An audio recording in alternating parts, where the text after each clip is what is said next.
What's up guys? Welcome to AnimeKouhai. If you'd like to help me out, please hit the like button and subscribe to my channel. They likely had more destructive potential than Carrera's extreme magic. The amount of energy radiating from those wings was staggering. Then there were the 3 pairs of arms. One pair was folded casually, but the other 2 were battle-ready. The lowest set, crossed near his abdomen, seemed prepared to cast a spell at any moment. Meanwhile, the upper arms had transformed midway, becoming thin and blade-like, gleaming ominously. If that first blow had been struck with those thin arms, Carrera's limbs might have been severed. As Carrera continued to analyze him, Zelanus placed one foot on Zess, who lay motionless on the ground. It seemed like he was stepping on his son, but the reality was far worse. What are you? Carrera's question was answered by the sickening sounds of grinding and chewing from under Zelanus's foot. Yes, Zelanus was devouring Zess, his own son and leader of the insect generals, right before Carrera's eyes.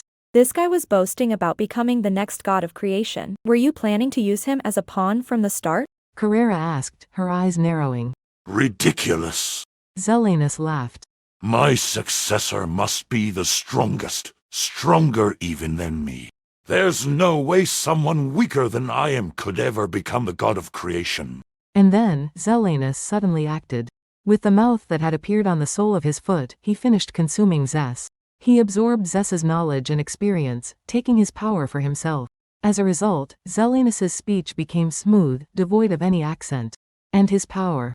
Carrera tried desperately to assume a defensive stance, but her body wouldn't respond. This is bad. If I take that hit, I'll suffer irreparable damage. Her thoughts raced 1,000,000 times faster than usual, but reality showed no mercy. At least, that had been her experience so far. But this time was different. Zelanus's kick was intercepted by someone. My turn now. No more holding back. The girl who appeared had platinum pink hair and was grinning with excitement. It was Carrera's new ally and one of the strongest beings in the world, Demon Lord Milim Nava. Carrera, leave him to me. With those words, Milim and Zelanus began their intense battle, pushing Carrera out of the fight. Well, it can't be helped. I'm still learning, so I better heal up quickly. Carrera quickly adjusted her mindset, focusing calmly on recovery. As she healed, she turned her attention to the battle involving Obera's group. The fight was far more intense than she had anticipated. With Zess now defeated, only Peliod and Mujika remained of the insect generals. However, those 2 were still incredibly formidable. Peliod, in particular, stood out as a significant threat, being the wife of Insect Lord Zelanus and the one who created all the insects. She seemed to grow stronger with each passing moment. To confront Peliod, a team of 5 led by Obera, excluding Midley, was engaged in combat. Obera acted as the frontline defense. When she tired, Geld would step in to take her place. Meanwhile, Carrion, Frey, Datta, and Ranga used hit-and-run tactics, striking Peliod repeatedly. In Carrera's view, this strategy was highly risky. Carrion and Frey, despite being of awakened class, were so exhausted that a single hit from Peliod could be fatal. Although Obera and Geld were keeping Peliod distracted, one misstep could spell disaster. This made the roles of Obera and Geld crucial. Especially since there was no healer, this battle depended on Geld's high self-regeneration ability. Midley, on the other hand, was facing Mujika in place of Geld. It was a one-on-one duel. Mujika, who had gained significant power, was much stronger than Midley in terms of sheer existence value. Yet, the fight remained evenly matched, with neither gaining the upper hand. This was due to Midley's serious approach. He had shed all inhibitions, lifting the restrictions he had placed on himself, even revealing his dragon body, something he only did when fighting Milim. His limbs were now covered in dragon scales, though he retained his human form. His entire body, except for the joints, was similarly protected beneath his clothes. Of course, this didn't mean his existence value increased, but it did mean the Dragon Man was using his full power. In other words, Midley was now fighting without any restraints. Because of this, the battle was intense, with both fighters engaging in a high-level psychological game as they tried to understand each other's abilities. As expected from Midley-san. I was wondering if he could match Sejin, but it's a close contest after all. Carrera, observing the fight, was impressed by Midley's strength. Mujika, being a natural warrior, possessed considerable skill.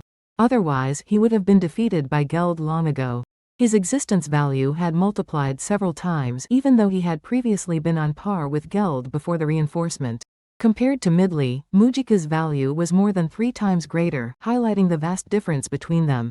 The fact that Midley could hold his own against Mujika demonstrated just how formidable he truly was. To be honest, in a serious fight, Zelan would probably win. But if Zelan fought with the same level of power as Midley, in Carrera's opinion, the two were evenly matched in terms of skill. After an intense exchange, Midley and Mujika found themselves at a standoff. Both were carefully analyzing the other, looking for any weakness to exploit. Finally, Mujika broke the silence. How about this? Tell me your name. I'm Midley. Would you share yours as well? It's worth remembering a name when it comes from someone as formidable as you. Even though they were on opposing sides, Midley and Mujika had a mutual respect for one another. Especially Mujika, who seemed to have gained more human qualities after his life reconstruction, showing more finesse and brilliance in his technique. Midley, perhaps sensing this shift, genuinely admired Mujika's skill. He wouldn't have revealed his full power otherwise. But this was still a battlefield, and despite their respect, they remained enemies, each intent on defeating the other. With a grin, Midley swiftly extended his left fist. He then retracted it with lightning speed, using the momentum to deliver a spinning kick. This wasn't just a simple feint. With Midley, there was always more. When he first clenched his fist, he compressed the air and launched it forward. Moreover, by infusing it with fighting aura, his punches packed a force greater than a mana bullet. Mujika, anticipating the punch, had his sword ready and managed to deflect the compressed air blast. However, this left him vulnerable, and Midley's kick found its mark, slipping past Mujika's lifted sword. The impact of the kick, which bypassed Mujika's armor, sent shockwaves through his body, disrupting his physical functions. Midley's kicks, like his punches, were also charged with fighting aura. He was a master of battle will. In the same way that the Dragon Fist School had emerged in the other world where Velgrind once resided, here in the Cardinal World, a unique martial art had also evolved. This style, blending basic movements akin to traditional jiu-jitsu with physical manipulation through fighting aura, also reflected the unbridled spirit of Milim, the originator of the art. Though this martial discipline had no formal name, if it were to be named, it would be the Dracofist style. Interestingly, unlike the Dragon Fist, there was no ritual of inheriting a soul. All knowledge and experience were earned by the practitioner. In the Cardinal World, the lifespan of individuals varied greatly and could be significantly prolonged depending on how they lived. By practicing discipline and maintaining one's physical condition with battle will, a person's lifespan could be extended several times over, and if you were an ancestral pureblood like Midley, you could live for more than 1,000 years. In fact, Midley was over 2,000 years old, his strength a result of millennia of relentless training. After being struck by Midley's kick, Mujika instinctively stepped back. He then examined the area where he had been hit and was shocked. His shell armor, usually impervious to non-lethal strikes, had been dented and crushed. Lower-ranked Insectar soldiers lacked fear and would carry out suicide attacks without hesitation, regardless of their opponents. However, higher-ranked beings, due to their rarity, had an innate understanding of their own and their opponent's strengths. As an insect general, Mujika's instincts were highly accurate, allowing him to gauge his adversary's capabilities with ease. However, this was limited to direct abilities, so he couldn't perceive skill abilities. Naturally, he couldn't gauge how much his opponent had trained without actually engaging in battle. After the blow he had just received, Mujika was now on high alert against Midley. Despite the power boost he'd received from Peliod, he calmly assessed that if the fight dragged on, he might lose. In that case, the only option was to honor his opponent by giving everything he had in a single, decisive technique. Experience my technique, devouring fangs. Mujika's weapon wasn't technically a sword. It was alienium, forged into a blade. And with Mujika's recent evolution, it had become even sharper. On top of that, Mujika infused the blade with his mana, making it as powerful as a mythical-grade weapon, capable of cutting through any material. The blade now sped toward Midley. Yet, Midley remained motionless. Amplifying his aura, he intercepted Mujika's blade with his left arm. Yes, he caught it. A harsh, grating sound filled the air, a melody born from the shockwave created by the clash of equal force and hardness. How can this be? Why are you so surprised? With the right spirit, you can easily turn your body into a weapon. It wasn't as simple as that. Mujika's reaction was completely understandable in this situation. However, Midley had always trained to cope with Milim's absurdities.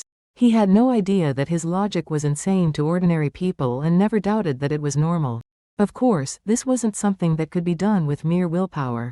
It was a solid technique, though the reason lay in his dragon scales. Midley controlled his fighting spirit and hardened his body. He anticipated where the attack would land and concentrated all his energy on that part, even if it meant weakening other areas of his body. This gave his left arm enough defensive power to withstand mythical-grade weapons, so it would be quite reckless to attribute it all to sheer spirit. It was only possible because it was Midley. Midley's essence was that of the dragon god status, which Gabble would one day attain, and with his divine physical strength, he could stand toe-to-toe with mythical-grade fighters through sheer willpower. And, of course, his skills weren't limited to defense. Now it's my turn. With a grin, Midley released the blade from his left hand and lowered his stance. In karate, this was known as the horse stance. Then, he redirected the immense energy from his left arm to his right fist. Moreover, from his feet, which were in contact with the earth, he absorbed the energy of the planet's flowing veins, channeling the power of the earth itself into his body. This was the core of the Dragon Demon Fist, known as Star Body Assimilation. Of course, the physical toll was unimaginable, but Midley overcame it with his spirit. He focused solely on victory, not on what would come after. By the time Mujika sensed the danger, it was already too late. Draconic Blast. This was Midley's ultimate move, the most powerful technique he could unleash, far surpassing even the Draconic Cannon. At first glance, it appeared to be just a straight punch, similar to the one that obliterated Insect General Serral's body, but its power defied the laws and common sense of this world. For Mujika, it was the same, he only fully grasped Midley's abnormal strength after a gaping hole was punched through the center of his chest, piercing his shell armor, but by then, it was too late. A big thanks to the AnimeKouhai patrons who made this video possible. Jared Bressler, Havox, Speed Saber, Curtis Loban, Judah Herrera, Just a Guy, Miss L.W. Hernandez, Jason Martin, Zach Rosen, Jerry Sladek, Ray Perez, Jay, Donald Williams, Day of Light, John M, Godman Gaming, Markithian Tidwell, Adrian, Kumo, T. Bush, JV, Thomas, Christ, Joshua Cousins, Jose Hernandez, Khalid, Christian Deshazer, Divine C. Harris, Montyboy 98, Ruben, Yuki Iki, Gray, Isaac, Koala King 93, Quilly Buckner, Alver, Darius King, Normal Defate, Vicente Baharias, Joshua Andrade, L, Gary Miles, Dragon Spawn 666, J. Rule, Nate, Leiron Sangkap, Lucas Guet, Jason Martin, Christopher Mash, Charles Bailey, Sky T, Diego Ginoza, Andre Hamilton, Martin Ramos, Guy Ensley, Simon Rode, Emperor WSA, Miko Espinosa, Gobi Lin, Pratik Bandari, Faiz Mansour, Jackson Early, Smexy, Carl Stephen Bernadel, Gareth Hashimoto, Steven Madison, Vasto Lord, Marl Barsha, Ralph Ignacio, Efrain Hernandez, William Locke, Kamal Luke, Jahid Hassan Lipu, Spencer Candila, Ian Sikibiol, Thanacorn Lee Sawat, KACP9R, The Harv, Drayden Yamauchi, Alex Buthanu, Michael Brinkley, Nathan Alexander, Mario Kanoy, Karam Faraj. Thank you so much for helping out. I'll see you guys in the next video.